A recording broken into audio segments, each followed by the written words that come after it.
I started a company, Price.com, and that's my baby. The goal for Price is one search that can save you on everything globally. So Price.com has so many great ways to save money, to get discounts, to track companies, to see what they're offering and save money across the board. One search that can save you on over 1 billion products and 100,000 stores. You're listening to Studio 22. Welcome to Studio 22. I'm your host, Will Meldman, as always, with my co-host, Brock O'Hearn. How are you today, Brock? I'm good, man. Good morning. Good morning. Beautiful day, it looks like. It looks like a great day. It's a great day to have a great day. Great day to have a great guest. Yeah. We are joined today with RJ Jain, the founder of Price.com and many other entrepreneurial endeavors, and Shawn Patt, a principal at Atala Financial and a professor at UCLA. Welcome. Thank you. Thank you. Excited to dive into some financial discussions. I feel like we're going to learn something today. I mean, we're sitting with a professor and a genius, so I mean, I hope so. RJ, let's start with you. Sure. Where are you from, and how'd you get started in your business endeavors? That sounds great. So I was born in in India, actually, in north of India, and I was raised in India as well. I came here for my college. I went to Michigan. I did my undergrad, computer science. Oh, yeah. And then started working for my first job. I was part of the early game at Farmville, really popular game. That was everywhere, right? Yeah. I was like, oh my God, that was the very best time to be at Zynga too, because I used to meet people outside and I used to tell them I used to work for Zynga, and they used to give me a crazy hug because I really wanted to give them basically a bunch of things but that was a really fun time. And so Zynga went IPO. I left Zynga with a few other co-founders, a few people I met at Zynga, and then I started a company called as App Purify. It was a mobile testing company, and the company was acquired by Google in 3 years. Wow. So that was great, and I had multiple co-founders at that time, and then I worked for Sidecar, the ride-sharing company. It came at the time when Uber was just getting started, and Lyft.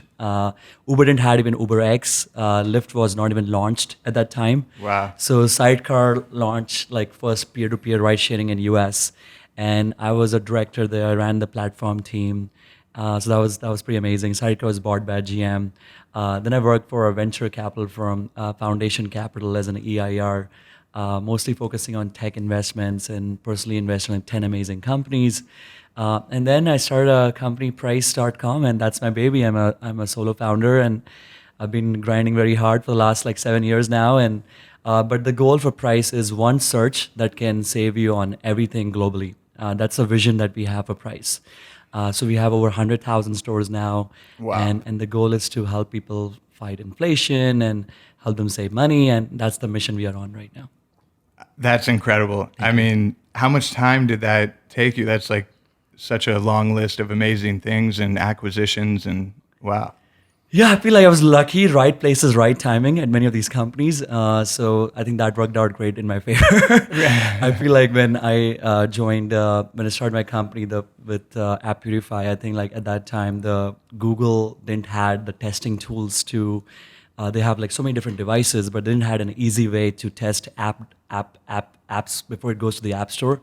So we made it very easy for app developers to launch a better quality app. Then Sidecar, pretty hot space at that time. Ride sharing was just getting started. And so I was lucky, right places, right timing. And then Farmville as well. Farmville became one of the fastest growing social games ever. So I was lucky, as well. I mean, just remember literally everyone I know playing that game, right? Yeah. It was just that's fantastic. Thank you. And then is it Professor Pat? Do you want to? Please just call me Shawn. Shawn, okay. I actually like my students to call me Shawn. Oh, wow. I don't like that dividing line. We're all people. Okay, fantastic. How about you? Where are you from? And So I grew up Pasadena area. Been in Southern California essentially my whole life. Went to UCLA for undergrad and studied cognitive science with a specialization in computing, and started out in technology, helping Napster and try to go legitimate and become real businesses. And They went out of business, and I started a career in finance in 2002. Started at UBS, was there for 6 years, and Morgan Stanley, and then RBC. And then during those years, I got my MBA at UCLA in the part-time program, and that's where I really found my passion for teaching. I TA'd 12 classes. Whoa. Economics, finance, creative problem solving, and teaching can be very addicting. And so it was always something I did on the side. And then about 4 years ago, I got the opportunity to actually become faculty, which was always a dream. So I left RBC, started my own RIA, managing a small family office, and I get to teach on the side. So I teach for undergrads, I teach personal finance and intro to business. And for MBA students, I run the student investment fund where 7 to 10 students are getting real world experience handling, managing money as part of the endowment. Wow. That's incredible. I feel like it must be really fulfilling to, help younger people with, their financial problems and learning and problem solving, like you said, and, seeing them graduate and go into the real world. That's fantastic. It is the most rewarding thing you could imagine, right? Because you really, it's like every time I hear people say, I wish I knew then what I know now, I'm able to really teach these students these things. So it's really a dream come true for me. That's fantastic. It's incredible. And how did you two meet, and what is your guys' relationship, friendship, and everything? Right. So we met through a common investor, and so it was just all like talking about price at that time, and that's how we got connected. And RJ's a little modest here, right? Because so friend of both of ours, and actually investor, was working on a project for a client of mine. And he told us about RJ's company, and I had a former client that I saw become a billionaire from a shopping comparison platform before the credit crisis. And I saw the opportunity. I'm like, Barbara, we need to invest in this. So here we invest. I remember the first Zoom, RJ didn't even show his face. It was the hot deal, great opportunity. But I recognized what was there. I'm like, we got to jump on this. So we got in on that round, and then it was maybe a year or two later for my entrepreneurship class, I needed a guest speaker, and I thought it'd be good fit for RJ to come in and show the company. And he came in. There was this amazing presentation, and then I think he asked me to be an advisor that week, and I think we've been together since then. It's been like 2 years now, something like, or a year maybe. Very serendipitous. Yeah. I love it. Yeah, quick personal interjection of mine. And by the way, there's no big rivalry here. We love UCLA, we love USC. But being an alumni of USC, I had the huge honor of going in yesterday and just sitting on a panel for 2 small classes and watching some presentations and giving some advice to the kids on film and business and all that. So it's a much smaller scale of what you guys are doing, but it really was cool to see young minds and what they're up to. And a lot of them had ideas in AI and music and entertainment. It was really cool to see. But yeah, that's... We're going to have to get you to come talk in our class. Oh, man. Are you allowed? Right. That would be incredible. I'll show up with his Maybe it USC could be a sweater panel on on. AI, by the way, AI entertainment, AI in tech. It was really encouraging watching these, the younger generation that's about to enter the workforce be like, we're not going to be afraid of AI. We're going to embrace it and see how we can have it work for us, Yeah, it's so important to share with younger ones, especially the mistakes we have made over the course so that they don't make the same mistakes. So it's kind of important. No, totally. Yeah. Totally. Yeah, I was talking about this the other day about how just the evolution of everything over time exponentially grows. So, for an easy example would be I grew up skateboarding, right?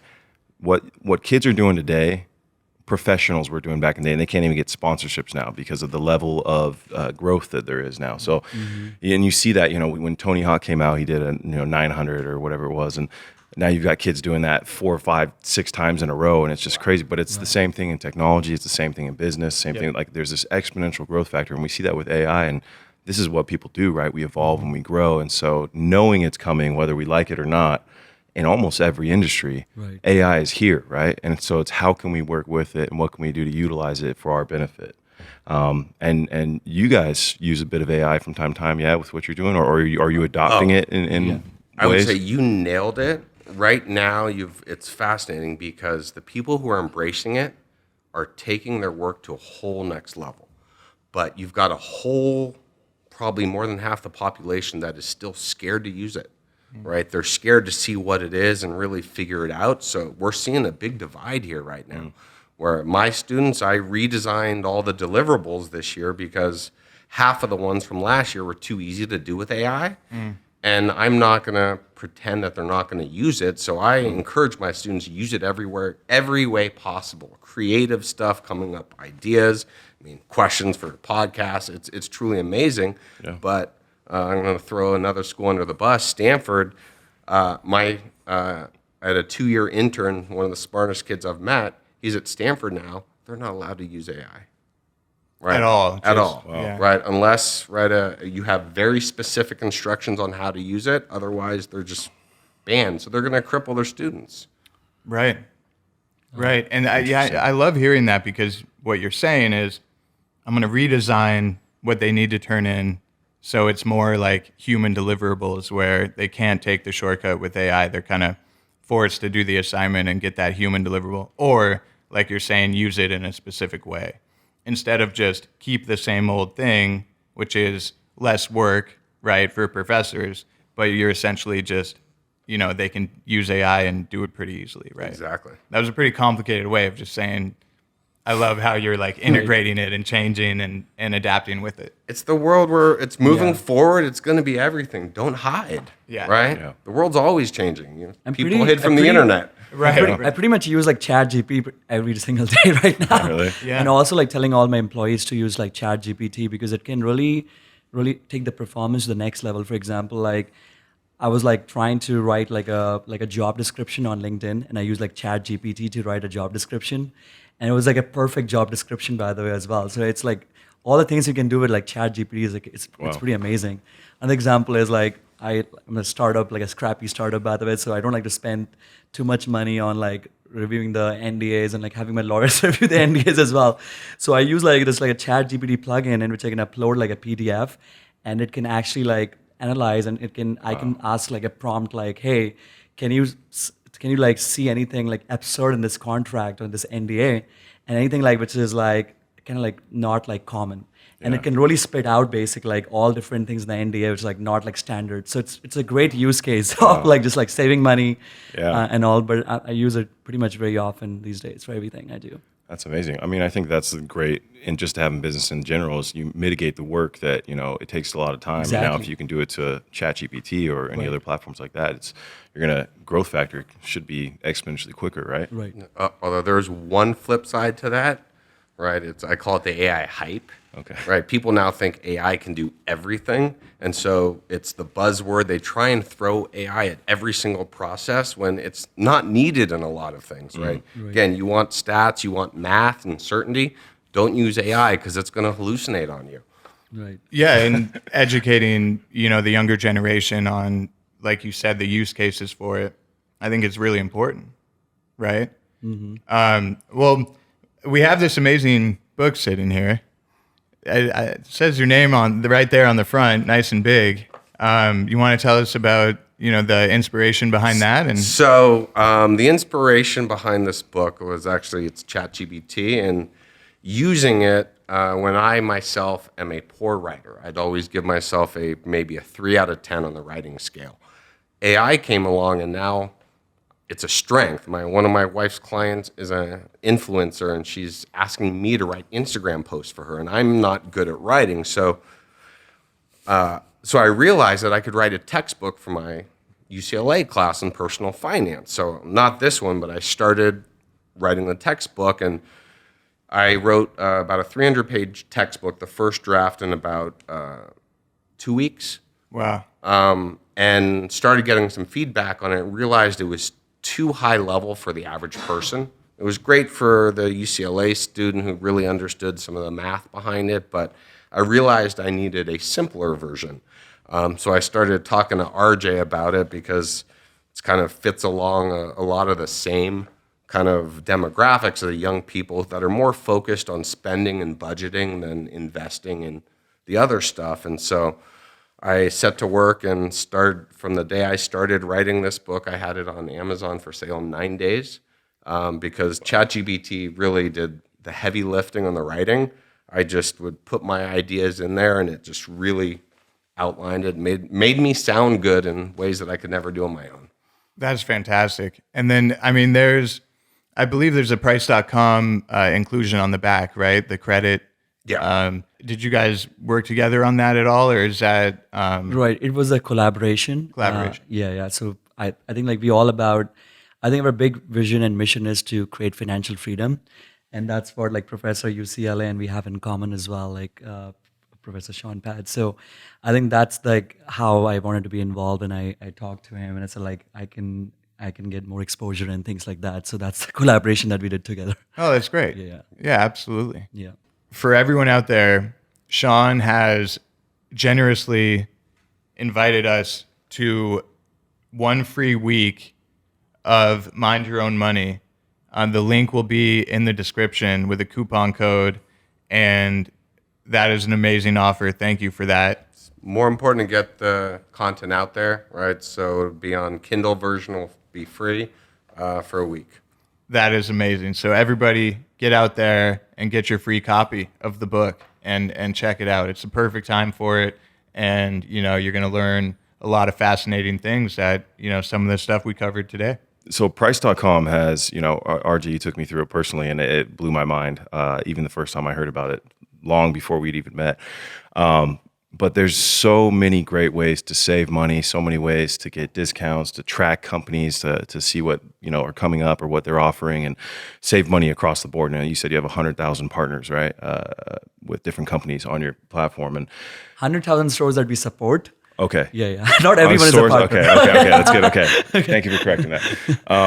It's a lot. But with the given, the current state of, the world with the U.S. and inflation, everything like that, it's such a great platform to have for people. And I think understanding inflation is a great thing, which is why we're going to ask you guys, a lot more about it than I do. And me. Yeah. How would you guys define inflation in the simplest way? I think like for me, like I feel like inflation is like a leak in a balloon. I think over the time, the balloon gets smaller and smaller until you add more air to fill it up. So that's basically how I think like what inflation is doing, something similar to the money in the wallet. It's making the value of the money go down every year. For example, if you're buying groceries right now, it costs you $50, for example, this year. The same groceries if you buy next year, it'll be like, let's say $70. So that way, either you can actually make more income to spend more to buy the $70 groceries, or you have to cut down the things in the grocery basket that you have to meet the needs. So that's for me is like every day, all the grocery and all your everyday supplies, the value is you have to spend more money to afford the same thing. Yeah, and so it's great example, and I'd say just to add on, the other way you'll see inflation manifest is how a lot of retail or manufacturers try and trick you, where the item is the same price, but they give you less, right? You buy the same roll of toilet paper, but it's got 90% of the sheets you had before, charge the same price, you're just getting less. So they trick you or try to. It's funny, I actually saw a video on that. Somebody was sharing where they took like last year's or bottles from 2, 3, 4 years, a Gatorade bottle, or whatever bottle, and just compared the sizes. The prices were the same. So you go all through Costco, you go through and all these companies have the exact same price. The dollar's worth less, and the product is even smaller. It's like, that's kind of crazy. It's crazy. Yeah. Yeah, the way I look at it is like a bag of chips. I feel like it's so easy to hide putting less chips in like a Lay's bag of chips, right? Like you never know. You just never know. One day we're going to open it up. It's just going to be one. You have like Single 2 chips chip. left, or is it like 10? Oh my god. The golden chip. Yeah, the golden chip out of it. Oh my gosh. I'm going to look at Willem and say, you actually got a chip in yours? Yeah. Now that we're on the topic of inflation, how would you say, today's domestic inflation in the U.S. kind of compares to maybe the last 10, the last 20, the last 30 years? Yeah, I would say like if you look at like 1970s, I read the data as well. I think at that time the inflation was going like crazy, like skyrocketing as well, because we didn't have like proper infrastructure in the government to control the inflation. But right now, if you look at like how the central banks managing the inflation, it does not go like that drastic. It's like a breeze, versus like prior it was like crazy. So I feel like. And that's what the government job is, to make sure the inflation does not goes like in like crazy directions. And I think that's what is happening right now. Versus like 1970s when Yeah. So inflation tends to run in cycles, and a lot of us in our generation were young when we saw really high periods of inflation. But from 1966 to 96. Right, we had a 30-year period where prices were up almost 400%. Oh, wow. Prices averaged 5.9% year inflation for 30 years. Right, then we had a period 25 years from 96 until 21. Right, prices were up a total of about 70%, so only about 2% a year. We had a nice 25-year run. And the challenge we have right now is since that 2021, when we just threw all this money into the economy, we're seeing inflation of 5.9% right now for almost a 3-year period. So it got really hot because, my opinion, they didn't do all the right things when it started heating up. And now we're paying the price for much higher prices. And fortunately, we had a real low number. Today is the first month we've had 0 inflation on a month. Really? Wow. So starting to turn over, and that's one of the reasons the stock market's excited. Rates are down. So hopefully this trend continues. I woke up and saw that New York Times article, by the way. So it just talked about how the inflation went down. Like, that's crazy. It's good timing for the podcast. Yeah, it's a great time We're for the oh, we podcast, actually by the have some good news. Yeah. We are doing the breaking news right now. Yeah, there we go. What are some of the government mechanisms in place to fight inflation or curb it or try to help us? So you can kind of think of it as, right, Powell's driving a car, right? And he's got all his gauges, and you started to see the temperature heat up, right? And the most powerful mechanism he has is interest rates, the overnight borrowing rate. He controls whether it's higher or lower. He raises it, it restricts the economy. He lowers it, it inflates the economy. And so Powell started seeing this car, saw these signs, and it's his job to know whether he needs to do something or not. Unfortunately, this time around, he ignored the signs for too long. Now the car got overheated, and now he's trying to do his normal path of raising interest rates, but we have a strange dynamic right now where raising rates isn't going to cut home costs, right? It's going to make them go up because people can't leave their homes, and landlords pass along any cost they can. So we have an overheated car. You can't just put it in the fridge. It's going to break, right? So we got to let it cool down, and he controls interest rates, right? That's one piece of the equation. The challenge is he's fighting government spending. He doesn't control that. He doesn't control supply chain issues, right? Wars are bad for it. Strikes are bad for it. So you've got all these factors at play, and it's a hard job he's got. I wouldn't want it. It's kind of like the perfect storm of kind of things you can't control that are happening in the world affecting it, and the normal mechanisms aren't working as well. Is that kind of... You may have said it better than me. I'm just trying to repeat what you said. You got it. Perfect. That's fantastic. Yeah. Well, there's and in times like this where there is high inflation, what are some ways that you guys would suggest, like financial strategies for people to implement? Right. I would say like the 3 different pillars. Like one is like investing, other one is budgeting, and the third one is smart shopping. I think like investing, you have to make sure you're investing in like stocks, bonds, securities, or real estate, because they always outpace inflation. And that's what you have to make sure, like you're always investing in things that's like outpacing the inflation. The other thing is diversification. I feel like investing in like things like which has different interest rates, that's very important. Budgeting means you have to make sure that you don't spend things on things that not so important and critical. For example, if you can live without a car, don't buy a car right now. Third thing is I would say is smart shopping. So that's where the price.com can come to the rescue. Oh, yeah. We can help you save. I can always bring a price up. But Price.com. Exactly, guys. Maximize your savings. We're gonna plug it in here. But Price can help you like save across, like on prescriptions. We have launched a new offering right now in which you can save up to 80% off on prescriptions. Wow. Yeah. You can save on flights, hotels. You can save on every Uber ride, for example, and fashion. So and groceries, for example, everyday supplies. So that's why I feel like it's so easy to use. Like one search that can save you on over 1 billion products and 100,000 stores. And it's just an easy tool for someone to start using it. And I feel like those are different strategies I would recommend for people to fight against inflation. That's great. That's great. One of my favorite features that I saw on Price.com is the ability to it can show you every different option you can buy from, and then it gives you the best pricing, right? So then you know immediately, even though they're all selling the same thing, this one gives me $200 off that $800 product, Exactly. Yeah. We also have like price history and alerts. So for example, price history you can think as a time machine for prices. So it can tell you like how the prices have changed over the last 1 year, and it can also suggest you whether it's a good time to buy it or not. And you can also set an alert, and it notifies you when the prices are. You set the alert, for example, I want to buy this item for $60. It was like $100, for example. It notifies you price is met, and it's a good time to buy it as well. That's so smart. Amazing.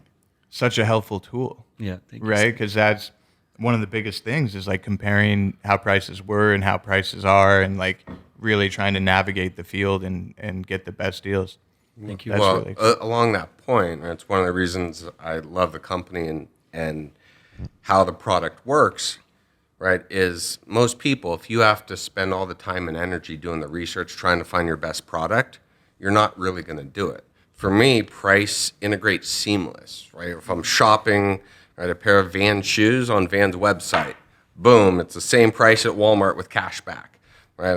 I had to buy an outdoor TV on Sony.com, $4,000. Price showed me where it was $3,000 with 10% cash back. Exact same item.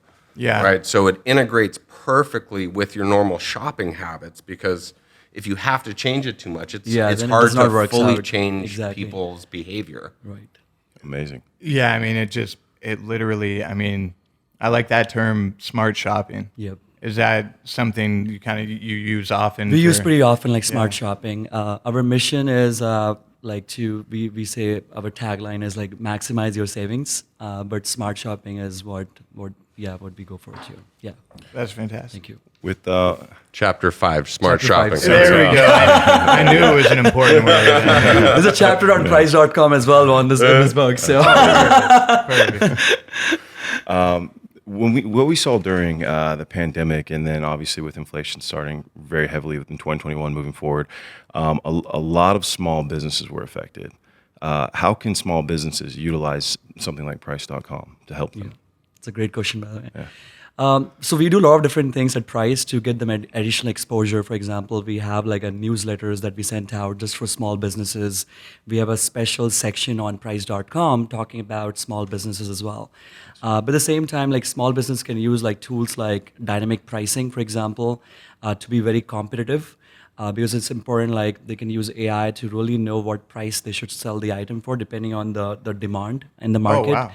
And it's a very effective tool. It's been proven by, and a lot of companies are using it right now. But so sometimes we also license our technology as well, so help companies like, hey, to know if they're effectively pricing the products based on the market condition as well. So That's so helpful. It's like blowing my mind right now because there's, at a bunch of different companies I'm kind of involved in, you have to do so much market research to figure out what price you're going to sell this at, right? It's like, what is the market like? What are my competitors doing? Are we premium or are we, discounted? Like, what type of product are we?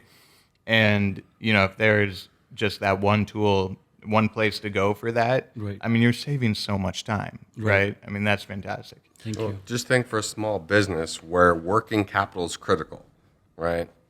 Now, if you can make all your inputs 5% cheaper by using price, that means you have to raise less money. It makes all the fundamentals better in your business. Those marginal changes can mean everything, right? Right.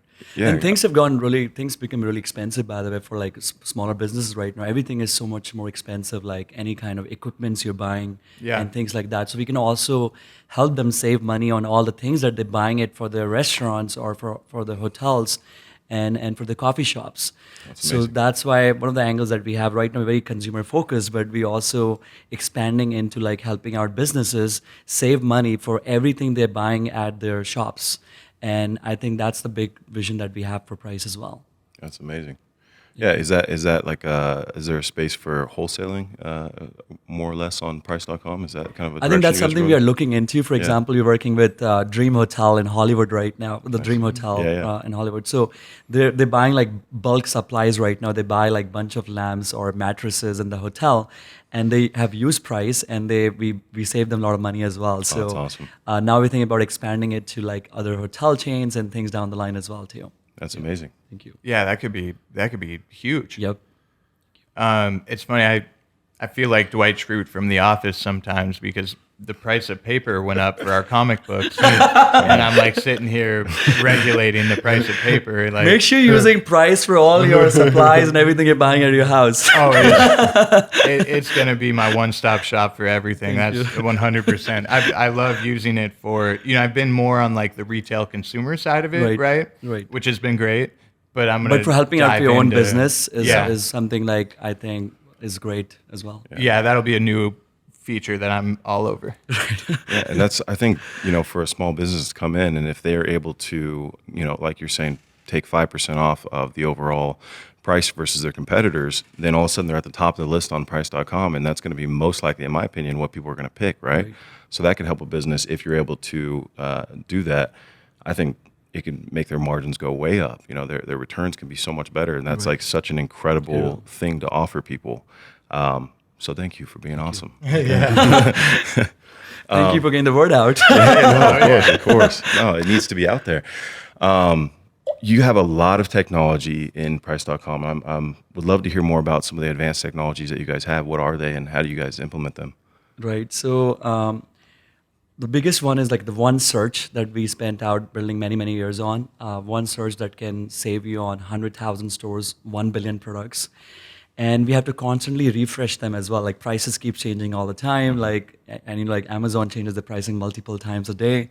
So we have to we build out this massive infrastructure which refreshes over 1 billion products prices every single day. Wow. And it's a very hard tech to build. Again, many, many years in the making. We also offer for example, the cashback infrastructure, which is really powerful. We have close to 10,000 stores offering cashback right now. As you know, it's a new norm.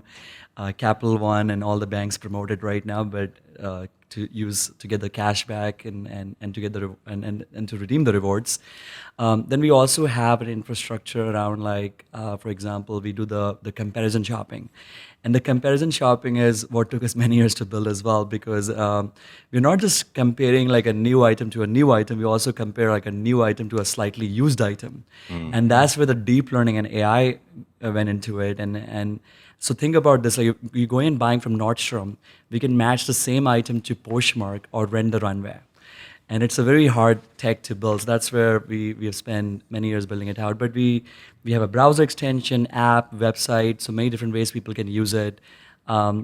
We also offer verified coupon codes. I'm sure it happened in your customer shopping journey, by the way, looking for a coupon code on a Google search, and the coupon code didn't work, by the way. So we have a concept of verified coupon codes. That means we verify this in the back end. So anytime you use a coupon code, it's very likely to work. So that's what we've invested on. We want to build that one place where people go to save money on everything they're buying. Are there any kind of upcoming or new things that are maybe farther off in the future that you're currently working on developing, or anything like that you can speak to? Or yeah, so I think my big vision for Price is to continue making the matching better. I think if we have the best matching engine in the world, by the way, I feel then this is definitely there's so many different applications. One of the applications I have, which I've been thinking about for a long time, is let's say you go to Goodwill, for example. And right now you get these manual tax receipts, right, that they give it to you on a paper. What happens we can recognize all those products, we know exactly how much they're selling and how much the used market value is, and compare with the new market value, and actually create an automatic tax receipts for you. Wow. So that's gonna be a great application to have, because like I feel like right now it's very manually done, and it's not. I think the government is wasting money on taxes, and I feel like it'll be a win-win for both consumers and for the government as well. Yeah, essentially leading the space of, it's going to be funny, prices. Right. And like it's got to be the most advanced technology for kind of like price gathering and everything we've been talking about, right? Price gathering and price matching, the product matching. Yeah. And that's the two pillars of the comparison shopping that we built out, by the way. I feel like one is to refresh the products every single day. Yeah. And the other one is do the matchmaking, which is itself is a very hard tech to build. Shawn, I'm curious with your students, what do you see them gravitating most to with what you teach them, or what do you think that young people today need to learn the most in the financial world? So the most important thing for them to learn, and maybe 10% of students already have it coming in, is just their mindfulness and knowing where their dollars go. It's 90% of the people, whether they're coming out of school or adults, don't watch where their money goes, right? So I hammer home that detail. I make them analyze every charge they've done for a year and categorize it, because that really opens up their eyes on what their life costs. Yeah. And then next big thing is really helping them understand taxes, which outside of our spending is our biggest expense in life. And really, once you kind of get a handle on those two and learn how to play the little tricks in the tax code, the investing side is easy, right? There's many different ways you can invest well and make the money, but kind of the first core piece that's really the eye-opening. I've had students in tears begging me not to do the assignment. I'm like, I force them to do it, right? Because I get it. It's fearful. We don't really want to know what our life costs, because then that might get us to change how we purchase things, and that'll make us less happy. And well, a lot of parents don't even do that, right? And so it's like most parents are scared to have that conversation with their kids. Yeah. Right? They've got their head in the ground, the kids have their head in the ground, and so there's never really a place to learn it. And unfortunately, we get most of our financial education from someone who's trying to sell us something, right? The financial advisor is trying to manage our money, or the mortgage broker trying to give us a loan, right? That's who we learn this stuff. Insurance agent, right? How do we really know that our insurance costs are the best coverage at the right price? Right. I don't even know. I teach this stuff, and I have to trust my insurance agent, right? Because how do I know he hasn't picked the plan that's good for him? It's a really hard scenario. Yeah. I think of Tommy Boy. I could get a good look at a T-bone steak. I won't finish that. I can't finish that. I have legitimately, no joke, on a client meeting, pulled up the video of him talking about the guarantee and from Tommy Boy. Oh, I pulled that up, right? That's how I describe annuities. Okay. Right? Give you this nice guarantee, right? But it's just like that box. It's a guaranteed box of... I love that. I absolutely love that. That's like one of my favorite movies. one of my all-time favorites. Yeah. We'll spare the audience of like the full context, but that's great. Worth watching. Yes. Well, that was a great question, Brock, because I was really curious about that, because I think that's like the most valuable thing you could do with a student, the most practical thing that they could do to take, responsibility over themselves. It reminds me of like a physical way. Like it's almost like taking inventory of yourself mentally, but doing it like how you appear in the physical world with your money. Does that make sense? 100%. Yeah. Right? It makes it real. It gets you out of your feedback loop in your head. Right. When you write it out, like when I finished business school, I was 200 pounds, really heavy weight, because all I did was school, TA, and have a lot of fun. And Right. I wanted to lose weight, and I didn't want to give up things, so I didn't count calories, but I just started a process of writing down like a journal of everything I ate or drank that day. And the process of the writing down just completely changed my behavior, right? Because I'm like, wait a second, it's embarrassing writing that I had 3 cupcakes. Like, Right. So it's kind of, once you just get into that, it just flips the script in your head and you just think of things very differently. That's real quickly. Stedman Graham, right? We've talked about this a ton. He always says, like, write it down, right? No matter what, just write it down, and like in everything. So I love hearing that. Sorry. No, yeah, and then for me too, like even in the fitness space too, that's exactly what you want to do. You want to be fully aware of what you're putting in your body, because then if you want to manipulate it to change it, right, whether it's losing weight or putting on muscle or whatever your goals are, knowing what you're doing is what gets you there. Because if you do throw in those 3 extra cupcakes at the end of the night, one of the worst times for you to eat it too, on top of that, it adds up. And then you realize that's where I'm lacking, right? That's where I'm lacking. So it's a very, and then obviously with your finances as well, I before I ever made any money, if I had $10,000 in a year, it would be the best year of my life, But finally, I came into Hollywood and things started working out, and I'm very grateful for the opportunities I had early on. I started making money. I got my first place. And I found out, the Uber Eats and the DoorDashes and all that stuff. And I'm like, I don't got to walk out to this, After that first month, I'd ordered so much food to the house, and it's so expensive to do it, right? I ended up getting a bill, or I ended up looking at how much I had spent on those apps. It was $10,000 in food. Wow. And I was like, there was nights I was still hungry, so I don't know what I was doing here.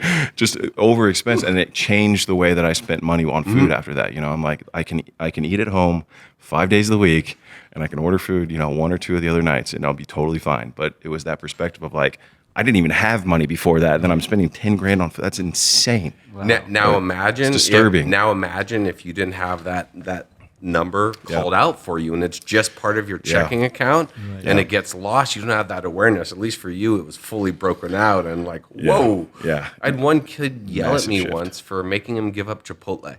You're kidding. No, he came up to me after class. I'm like, why is that my fault? Yeah. I made him look at his budget, and he stopped Chipotle. I guess indirectly That's my really fault.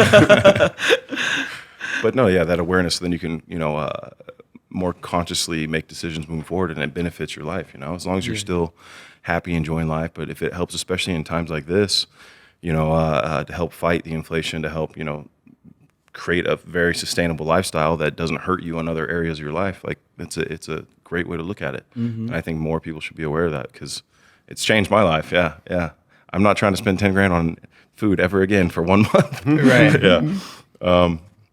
But this is something that, we talk about fairly often, and we enjoy talking about, and we want to pick your guys' brain. I know we've talked a little bit about it now too, but AI and its implement into, with Price.com, with the industry, with the world right now. How do you guys feel about it, and how are you guys, are you for it or against it? Are you implementing it now? So think of like AI as a super smart human brain, and that's what it is. And I feel like AI, especially one of the biggest thing about the AI is that the way it can parse tremendous amount of data so quickly, and that's why it's so much powerful. And I feel like that's what humans cannot do. And it can really understand like what's happening in the market trends, like the financial market. It can understand the inflation and the bubble. I think it could be the future economist, and it can predict things in the future as well. When is inflation going to happen and things like that. And I think we were talking about earlier as well. Like I feel like I'm really excited about the AGI aspect of right now. The AI is trained and designed to perform a specific task. But the future of AGI is when the AI can do any task that human can. Yeah. For example, right now, if you tell AI to make a coffee machine, for example, it can only make a coffee. It can only make a coffee for you. It cannot do and diagnose a medical condition, for example, unless you train the AI in a specific way that it can diagnose the medical condition. But the future of AI is like AGI. And I feel like that's why it's getting so powerful, the AI tech and everything. Even like ChatGPT, the new version came out and all that stuff. It's amazing. Yeah, it's just amazing. And how exponentially, it's only been like 6 months by then the AI 3.0 version came out. So Right. I feel like that's why I feel like everyone should have like at least some knowledge of ChatGPT and AI. It's a very important skill to have. And you can use it to really enhance everything in your life, by the way, in a big way. So, yeah. I love hearing that, and I think that's really exciting. Like we did a fun little episode on AI and stuff like that. for everyone watching or listening, we'll put the link down and go check it out after this. We got some intro level information on, just some of the stuff going on with it. And I think financially there was stuff like, obviously everything you said. And then like fraud detection, I think was another one where it was kind of a no brainer of like, spending patterns for someone, they can detect a fraud like that because it just pops up pretty easily. And then, I like how you put it, the future economist. I think that's really insightful, and I think that's the direction it should go in.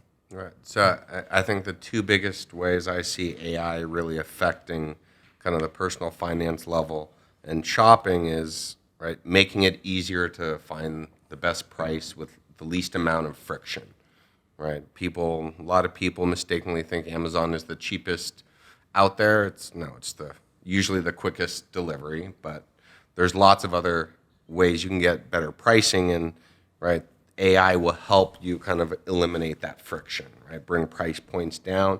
And the other subtle way I think people will have to voluntarily use AI is kind of like their conscience, right? It'll be like it's seeing you spending too much in a certain category for the month, and the AI will talk in your ear, you're spending too much, and kind of help you before you get to the big problem, before you actually fully spend the item and blow your budget, right? You can have an AI buddy, right?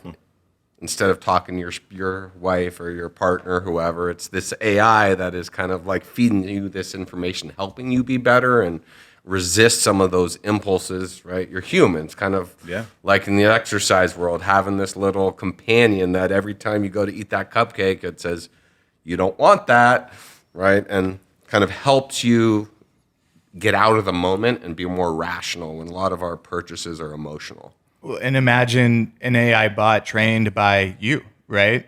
Like that would be incredible that you could have like the leading financial people, right? Like in your ear, essentially. It's coming. Right. It's coming. Like It's that'd be coming. so cool. Yep. I feel like another applications to add on to that is like personalized shopping, by the way. As you know, like things are getting more and more personalized to you. Like for example, like right now, I feel like we all being listened from our phone devices all the time and being targeted. If you go on Instagram right now, Facebook, they might be like, I can see like Studio 22 podcast. I can see it. It's actually happening. So I feel like personalization will be a big thing that AI is helping us out with. And I totally in alignment, by the way. I feel like the future is like you having your own AI personal shopper who knows so much about you, what things you buy, what price points you buy the item from, or where do you like to stay, in which hotel. And it does all the things for you, by the way. So you just tell him like, hey, I'm going on a trip to like in like 2 weeks from now, and it'll book all the flights for you in the right price range. It will know really everything about you. So I feel like that's cool. AI buddy is the next big thing. Yeah, that'd be so cool to have somebody come. It's like having your own personal assistant, but even more personalized. More personalized, yeah. And in an instant, right? Right. With an incredible knowledge base. And Right. saving you money. Yeah, and saving you money. Yeah. And yeah. Yeah. Just wait till you have the one for dating. Right? Right. That's the Yeah. next Oh, step. God. Right? I'm coming. sure somebody's That's a good working point. on that. Yeah. Yeah. What are some of the biggest implementations of AI have you seen? I know we had it with a big part of the reason the SAG strike was happening and everything is because almost like the fear of AI and how it's being implemented into TV and film. Are there any industries that you see it really growing exponentially, or that you think it's really they're ahead of the curve right now that stand out to you? So one of the spots where I think it's being used quite effectively in healthcare is reading images, right? Where kind of one thing the human's brain is really good at is right reading a MRI scan or a X-ray scan and seeing what's there. Now they're feeding all these pictures in, and now the AI is learning some of these patterns that are predictive of diseases. Where the human, right, wasn't able, there aren't clear data points to feed into a computer and analyze. It's all picture information. Right. And so it's working wonders in helping kind of figure out some of those risk points early and identifying them when you can still do some things. Then that's amazing, right? Like, I feel like if AI can help us with health and disease and all that, like that would be just That's as it's a big win, yeah. yeah. I feel that way about agriculture too. Like even the way that they maximize water distribution in crops, you Right. know, or like how to plant things properly or whatever it may be. But Efficiency. yeah, I mean, if you can lower the water usage down by 80%, you know, like that could be something that could be so massive. So we're just mitigating waste, you know. I saw a business a couple weeks ago at the Anderson Accelerator that is using drones and AI to spread pesticides and other biological Right, agents yes. on crops and saving all these vineyards and produce growers from having to pay people walking down the aisles by hand and spraying them. Right now you've got a drone doing the whole crop in one day. I mean, we truly are living in like a different world, right? I mean, it happens so quickly. I read somewhere it's like it was the fastest spreading thing in human history ever, like period, like just overall thing. I think it's right? ChatGPT, for example, has 100 million users, and it's the fastest adopted like a technology ever in the history. Is that correct? Yeah, it's pretty crazy. Although it peaked in May and it's been dropping ever since. peaked in May. Oh, really? Okay, wow. I didn't know that. Right. Well, because school got out, so and it's That the makes kids sense. aren't using it All as the much, kids are dropping it. right? And it's other people using the free version versus the paid one, and not getting optimal output. But everyone I know who's using the paid version can't be without it now. Wow. Yeah. Yeah.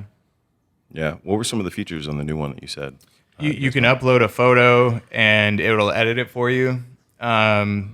You can, I mean, there's so many, and I was just looking at it. You guys can help me out here, but There's one which is pretty amazing, by the way. You can actually build your own like a AI bot now, like a AI. Wow. right. Yeah, so you can create any kind of applications using like ChatGPT moving forward.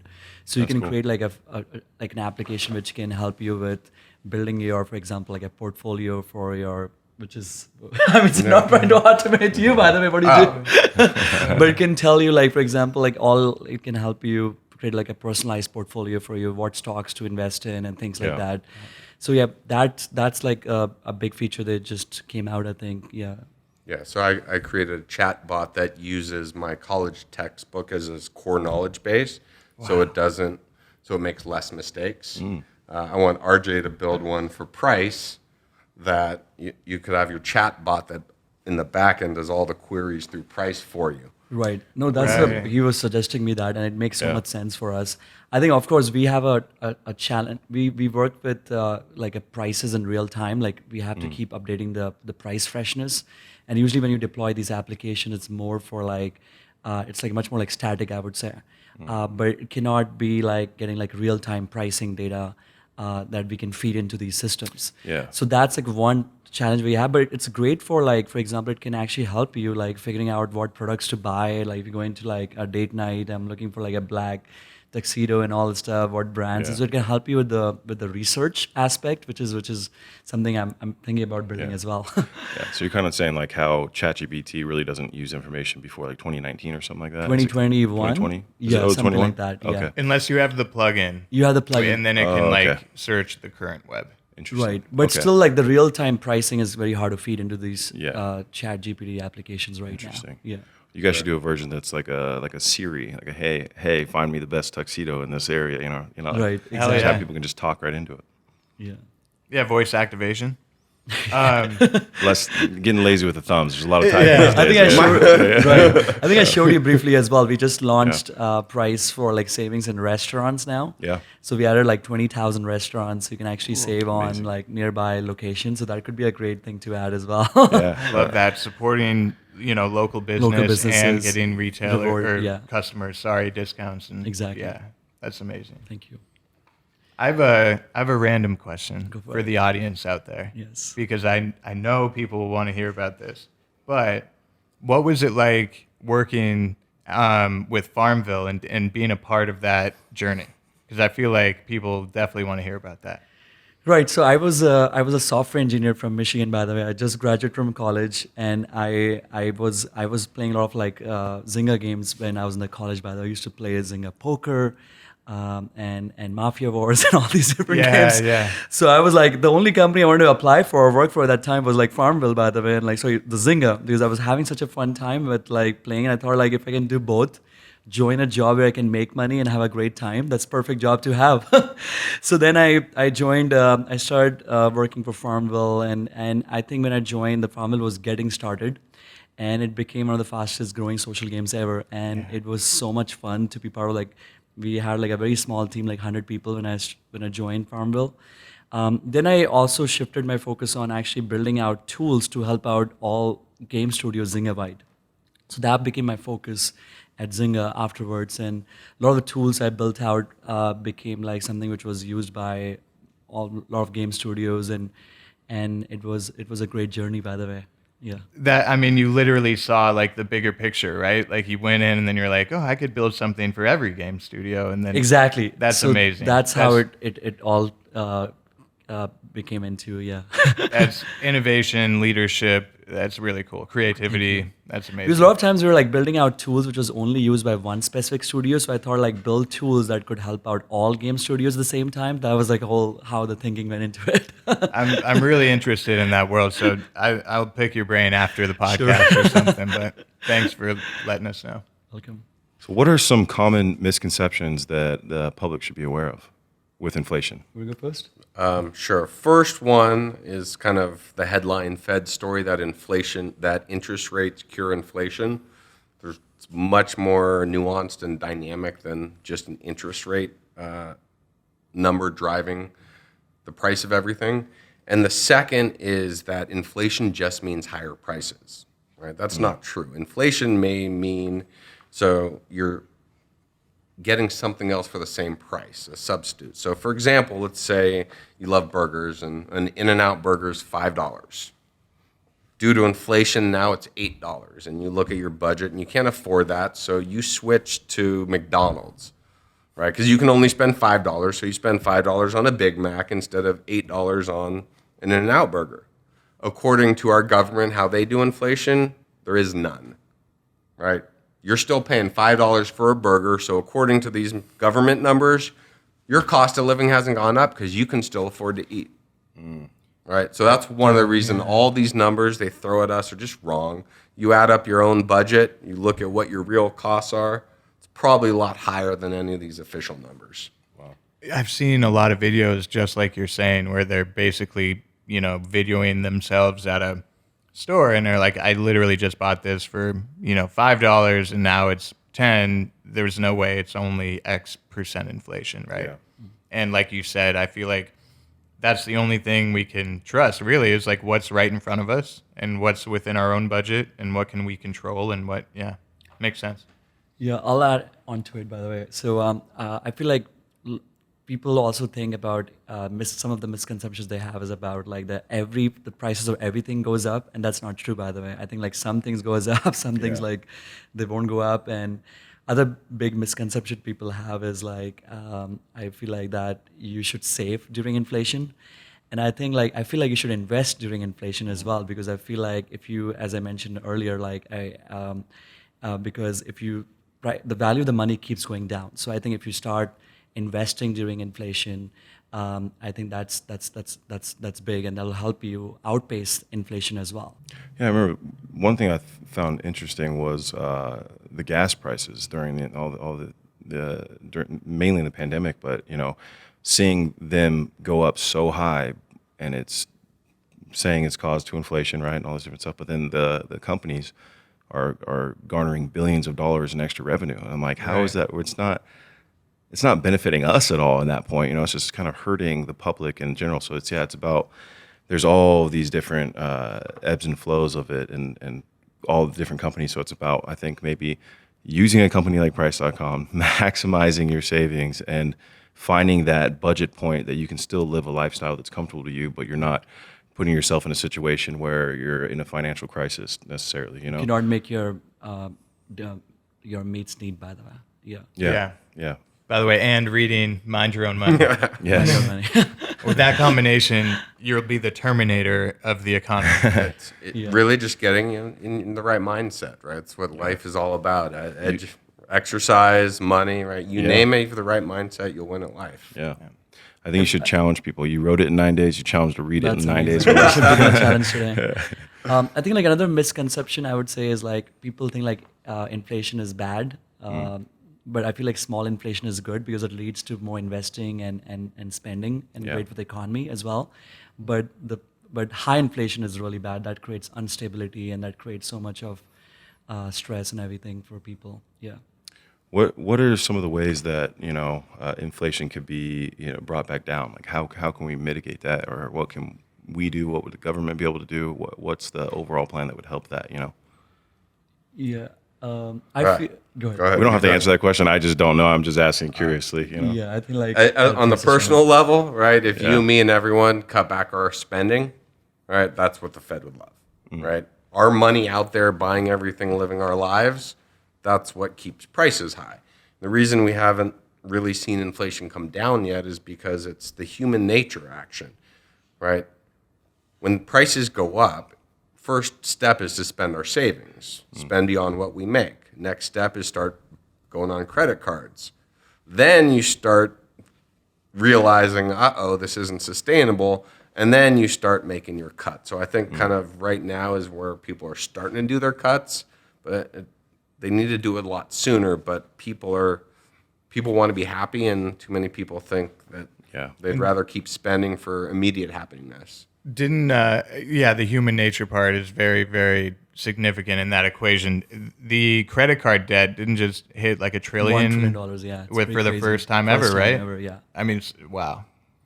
I mean, so there's a trend that the article came out, like I think like people like earlier this year, they were like used all the savings and now they start defaulting as well on their credit card debts.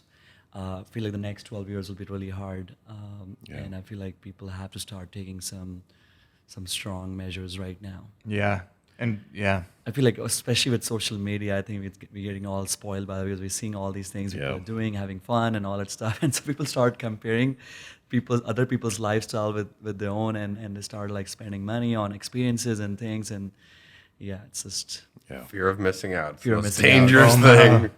And like, Instagram's integrated shopping directly into the platform that too. now, TikTok right? just Like, came out with their own shopping right now. I think like Has it really? Facebook just partnered with Amazon now as well. It just came out like 2 days Wow. back. So I think like those things will make people like it's an instant gratification. You can just go to TikTok, watch a video, and just buy something like instantly. Yeah. When it's really the opposite, right? Really, the most important thing, wait a day and see if you really want to buy it. Right. Yep. Yeah. That's Right? so Because true. in the moment, right, you're emotional. Give yourself time to think about it. Right. And social media just pushes us Pushes naturally the other way. Yeah. Yeah, that's great advice. I mean, I've definitely succumbed to that. I've bought some things that I shouldn't have bought, and then I sat there. I'm like, why did I do this? I think having a discipline is very important, by the way. And that's what we're missing right now as everyone. Yeah. But, just even small steps taken to, help cut your spending or, Right. thinking about it would be great. And like using like smart shopping tools like price.com to There save we money go. on everything. And all those little things add up, right? Yeah. Little things add up Just add to up. big things. That's the most important thing in So budgeting. true. Yep. Exactly. This is one of my favorite things about you is you are a true founder and you are not afraid to plug your company, man. And I love that. I love that. It's a perfect company for, for today, for what we're going through right now. And, you're helping a lot of people, like up to 80% on prescriptions. Like that's incredible. Like at a time when, much. healthcare is a little shaky and we're figuring all that out, but you're doing some great stuff. It's really cool to talk about with you guys. Thank you. Thank you so much Thanks. for having us. Yeah, for we having appreciate us. it. Thanks for Thank coming in. Thanks for fighting the traffic on the way over here. But no, it's an absolute pleasure, and thank you guys for your time. Thank you. Mind your money. Nailed it. Thanks, guys. Thank you. Thank you. Thank you. Oh my God, this looks so much fun. Thank you for watching Studio 22. Don't forget to like, share, and subscribe. And follow our socials at Studio 22 Podcast.